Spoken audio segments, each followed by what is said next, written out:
How do you motivate the young and the old alike? That's a societal issue. Look at the differences we're seeing in people today. We're seeing the older generation looking a certain way. We're seeing the younger generation look a certain way. And it doesn't mean right or left. It just means different. And I shared last time how important it is for appreciation of difference. And I'm not going off on a limb here about uh, diversity and embracing and that kind of thing. That's not what this is about.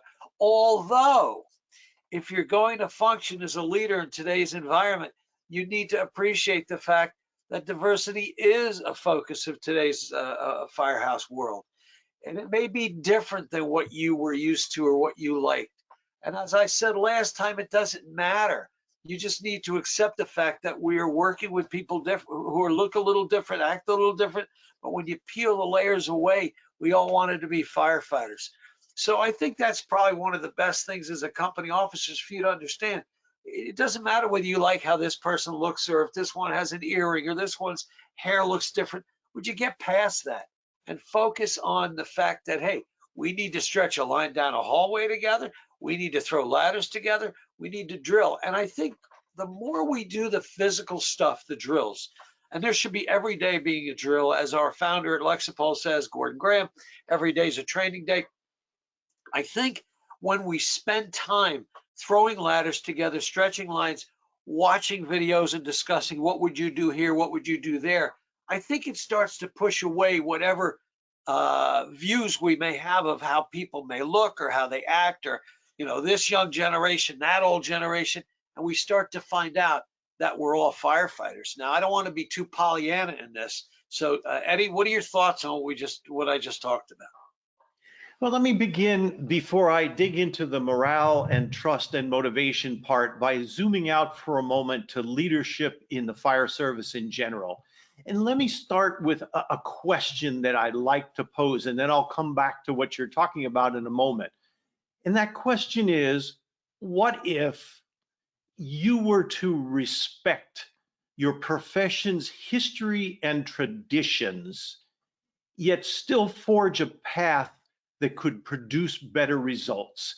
And I think we're going to be talking about these specific topics of morale, motivation, and trust, but I want to look at this from the big picture perspective for a moment before we dig down into that and say, how have you done things in the past and what results have they produced? Again, from this fantastic list of questions that you've all submitted, we see there's all kinds of issues, and these are the themes that we've pulled out for today.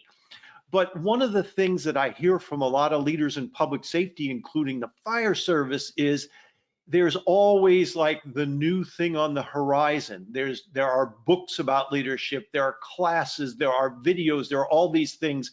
And some of you coming here today might have asked a fair question, which is, what on earth could they talk about that we haven't heard before? Because, we've been to all of these types of trainings.